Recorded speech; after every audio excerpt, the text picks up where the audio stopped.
Anyone who can't speak is not family. I'll give it to the old hag. Get out. What are you doing?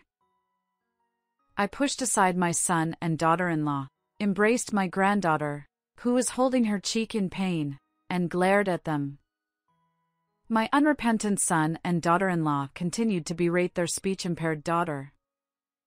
Unable to bear it any longer, I made the decision to raise my granddaughter myself and took her home. 10 years later, when we returned to the U.S. after living overseas, my son and daughter-in-law appeared. I wanted to see you.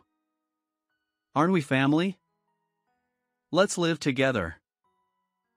A fool is not family, so please leave. My name is Lisa Brown, a 60-year-old homemaker. A few years ago, I lost my husband, and now I live alone in a spacious house. Although I considered living with my son Lucas and his wife Isabella, I decided against it. We don't seem to get along well, and there's a possibility I'd end up helping out at their pub. Besides, my body doesn't move like it used to in my younger days, and embarrassingly, I'm not good at customer service. Living and working together would likely create stress for both of us. So, I made the judgment that it's better not to live together. Even after my husband's passing, Lucas never broached the topic of living together. I appreciated that. I thought I'd enjoy my time alone, free from childcare and caring for my late husband. But when I actually started living alone, it felt lonelier than I expected. I, who was always busy with household chores and childcare, had no hobbies or friends. I spent my days watching reruns of TV dramas. Even when I tried to adopt new habits, they never stuck. For me, the presence of my two granddaughters makes a huge difference. Mia, the eldest, is 10 years old, and Charlotte, the younger one, is 6. Both girls are incredibly adorable. Mia was beautiful and skilled at seeking comfort from adults. On the other hand, Charlotte was a bit clumsy and reserved. She felt lonely compared to her beautiful and affectionate older sister. Although I love both of them, I particularly sided with Charlotte because I could see that she was disliked by her parents and sister. My son and daughter-in-law visit with my grandchildren about once every 2 months. Mia would run up to me innocently, calling, "Grandma!" Her clothes were always new, and her long hair was neatly tied. In contrast, Charlotte's clothes were hand-me-downs from Mia, worn and tattered. Her hair was left untamed and messy. Charlotte used to love chatting when she first learned to speak, but lately, she has become quiet and wears a somber expression, unlike Mia's cheerful smile. After greeting Mia with a warm welcome, I crouched down in front of Charlotte. "Charlotte, welcome! Thank you for coming." Yeah. "Today, I've prepared your favorite candy. Let's enjoy them together." Yeah. Mia chimed in. Grandma, what about my candy? "Of course, I have some for you too. Come on, let's go." As I held hands with my granddaughters, my son and daughter-in-law stepped out of the car and greeted me. Mom, it's been a while. Here's a souvenir. Oh, thank you. Are both of you doing well? Take your time and relax. Thank you, Mom. I welcomed my son's family into the house, serving tea and snacks as a gracious host. My son and daughter-in-law chatted mostly with Mia, ignoring Charlotte. Whenever I addressed Charlotte, Mia would interrupt, or Lucas and Isabella would change the topic. I had been concerned about their attitude toward Charlotte, but I decided not to interfere too much. Little did I know that I would come to regret that choice. One day, I had made plans to visit my son and daughter-in-law's house.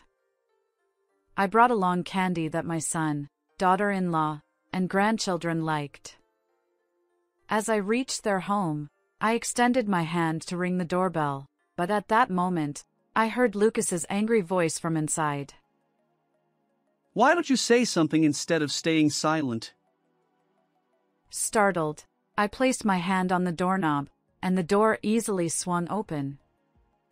Without hesitation, I walked inside, realizing that the voices were coming from the second floor. Because you don't talk at school, I end up feeling embarrassed. As I climbed the stairs, the shouting continued, and eventually, I heard a sharp, dry sound. When I opened the door to the room where the noise came from, I found Lucas, Isabella, and Mia berating Charlotte, who was sitting on the floor. Charlotte, her face on the verge of tears, held her cheek, while Mia winced, shaking her hand. Hey, Charlotte, did Mia hit you? Even saying it hurts would be something, right? Someone who can't speak isn't family. I'll give it to the old hag. Get out!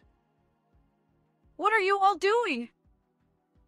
Pushing past my son, daughter-in-law, and Mia, I embraced Charlotte, who was sitting on the floor, as if to protect her, and glared at them.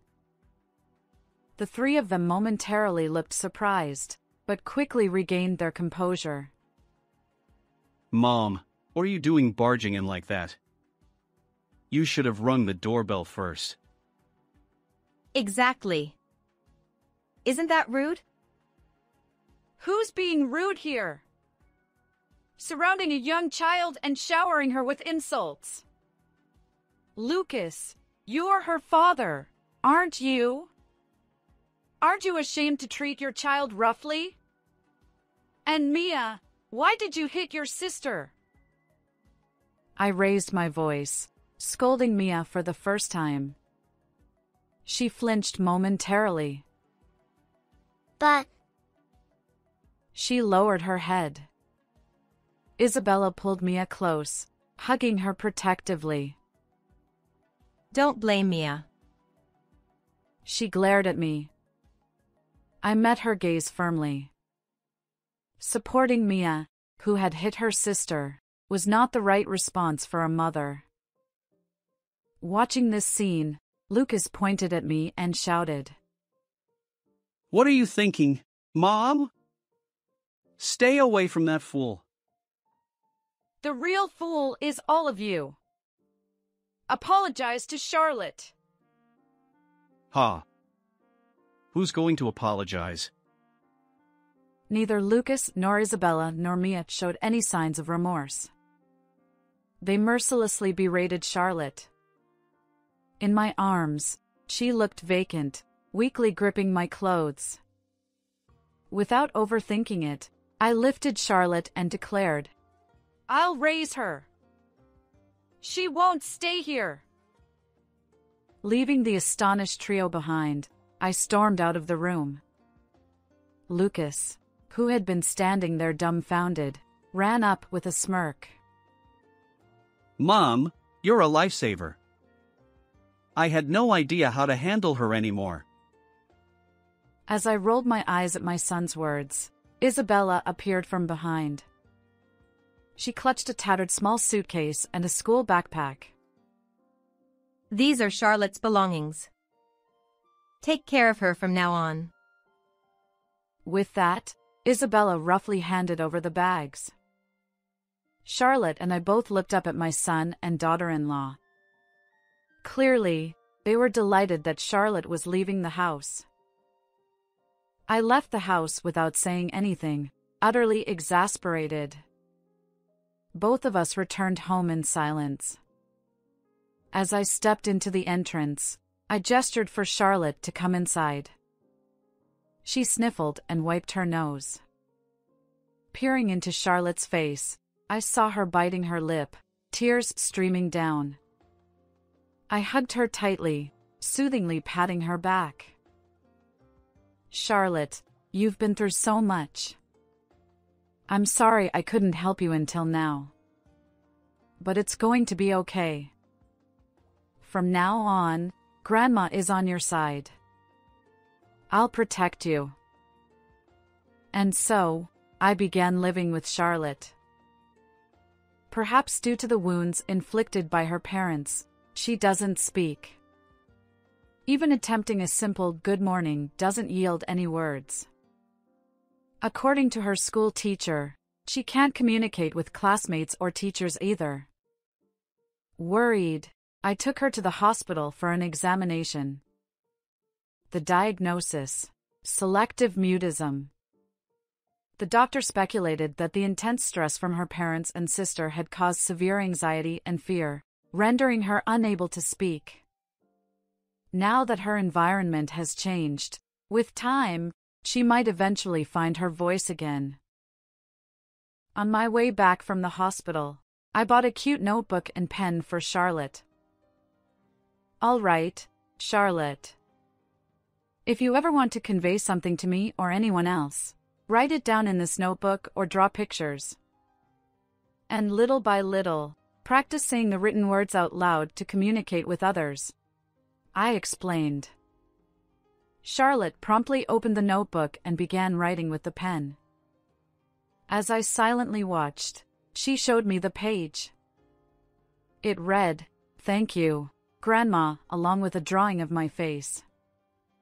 Charlotte opened her mouth, attempting to say thank you and mustering the courage to speak. But her voice didn't come out, and she sadly closed her mouth, looking down. "You're doing great, Charlotte. Let's keep practicing little by little. Well done. Full marks," I praised, gently patting her head. She looked up, revealing a faint smile. With the notebook and pen I had given her, Charlotte started communicating at school as well. Perhaps gaining confidence, she gradually started speaking, and 2 years later, she could converse normally. Charlotte would come home from school and immediately share her day's events with me. "Grandma, today at school." Seeing her lively and well-adjusted, I felt a deep sense of relief. One day, I visited the school for a parent-teacher-student conference. As I entered the classroom, a kind teacher greeted me. Charlotte and I both greeted the teacher and took our seats. While discussing my granddaughter's school life and home situation, Charlotte squirmed shyly. The teacher then showed us Charlotte's academic progress. The graph had been steadily rising since she started living with me, and now it shot up significantly. I believe this is because she's so diligent in her studies. Lately, she's been reading challenging books and practicing problems every day, I said, patting Charlotte's head. Since she started speaking, she had become increasingly studious. At home, she tackled difficult books and proudly showed me her perfect test papers. I framed each one and displayed them on the wall, beaming with pride. The teacher suggested an IQ test at the hospital. "An IQ test?" I asked. The teacher replied, "Charlotte shows a high potential for being gifted." Gifted refers to children with innate high abilities. Charlotte's intelligence seems to rival that of adults. Given her remarkable talent, it's essential to provide an educational environment that matches her abilities. So, I promptly took Charlotte to the hospital for an IQ test. As predicted by her school teacher, she turned out to be gifted. I couldn't contain my surprise at discovering such wonderful abilities in my granddaughter. When I asked her about school, she responded disinterestedly. "Honestly, it's too easy and boring. I want more challenging studies. But if I tell the teacher, it becomes complicated." Her words left me pondering. Could Charlotte pursue the studies she desires here in this town? She likely aims for middle or high school level material. Could she handle that while still in elementary school? I consulted the teacher, who informed me about French schools that accommodate accelerated learning. Apparently, France might offer the challenging studies Charlotte craves. It occurred to me that my late husband's brother worked in France. Although we hadn't been in touch since his passing, I thought he might be able to help. I reached out to him, and he assured me he could support us during our time in France. Relieved, I suggested studying abroad in France to Charlotte. I'd like to go if you're with me. But I want to wait until after graduating from elementary school. All right, understood.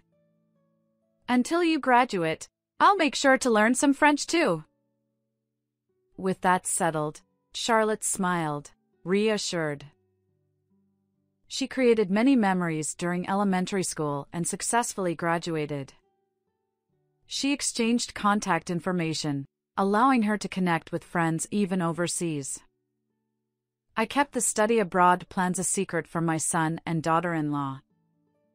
After all, if they discovered their gifted daughter was studying abroad, they might try to reclaim her for their own purposes. Charlotte quickly adapted to life in France and skipped ahead in her studies. Seeing her happily talk about how much she enjoys learning, I knew coming to France had been the right decision. Her talent is truly remarkable. After studying abroad in France for a few years, she enrolled at the University of Oxford in the United Kingdom, where she studied business. And then, she went on to start her own company. Charlotte is determined to repay me. But honestly, I've already received more than enough. After all, she has grown into an impressive adult under my care. Her achievements have made headlines in France and spread worldwide, likely making her a well-known figure even in the United States. I wonder what my son and daughter-in-law think of her success. If only they regretted their past mistreatment of her. 10 years after Charlotte started her company, she and I returned to the United States for work. We rented a new apartment and settled into our lives. One day, the apartment intercom buzzed. Assuming it was a circular notice, I opened the door without any caution. To my surprise, it was my son and daughter-in-law. Long time no see, Mom. How have you been? Lucas and Isabella, why are you here? Despite changing my contact information and living far from our previous home, they found me. Ignoring my astonishment, Isabella spoke up. Hey, is Charlotte here? I've come to see you after a long time. What business do you have? Don't get near her. Don't be so cold, Mom. We're Charlotte's parents. Exactly, Mom. Charlotte is here, right? Please let us meet her. Stop barging in! Before I could stop them, they pushed past me and entered the house. As I tried to hold them back, Charlotte peeked out from the living room. What's going on, Grandma? Wait, huh? Even Charlotte seemed surprised by the sudden visitors. Feeling awkward, I averted my gaze. Meanwhile, my son and daughter-in-law finally met Charlotte, looking delighted. Oh, Charlotte, I've missed you. You've grown so much. When Isabella tried to hug her, Charlotte shrugged off her arms. If you want to talk, let's do it in the living room. I'll prepare tea. Please wait on the sofa. With that chilly remark, Charlotte headed to the kitchen to make tea. My son and daughter-in-law plopped down on the sofa without hesitation, sharing memories with Charlotte. Concerned, I asked her what was going on, and she winked, signaling that she had it under control. As we sat face to face, they got straight to the point. The pub my son and daughter-in-law managed had closed due to financial troubles. And Mia, Charlotte's sister, had lost contact after getting a job. They didn't know where she was or what she was doing. Now unemployed, my son and daughter-in-law were struggling financially, unsure when their savings would run out. My son pleaded desperately. Charlotte, won't you support us? You left home at 6, but until then, we raised you. Show some filial piety. Isabella joined in. Charlotte, you must have missed us all these years. Let's live together now. We'll make memories as a family to compensate for the time apart. Helpless and embarrassed by my son and daughter-in-law's clinginess, I couldn't bear to watch. How did my son turn out like this? Where did I go wrong in raising him? Charlotte's voice snapped me back to reality. I decline. A fool isn't family. My family consists of only Grandma. Please take your leave. She wore an unfamiliar, icy smile. My son persisted. But Charlotte, wait. Yet Charlotte remained unmoved by their pleas. She forcibly closed the door, locking it with a decisive click. Through the window, I watched my son and daughter-in-law leave, shoulders slumped in defeat. Grandma, What is it? should we move here? With those words, she smiled. When I asked about her plans, it turned out she had secretly been planning to build a house for us to live in. The design was tailored for my needs, with barrier-free features. Thank you, Charlotte, I said, and she blushed, smiling. A few months later, we moved into our new home. Thanks to Charlotte's thoughtful design, I lived comfortably. Memories adorned the walls, including the notebook and pen I bought when we first started living together. Whenever I looked at it, tears of gratitude welled up. Today, I'll cook Charlotte's favorite meal. That's what I decided as I began preparing in the kitchen. How did you find this story? Don't forget to subscribe to the channel. Until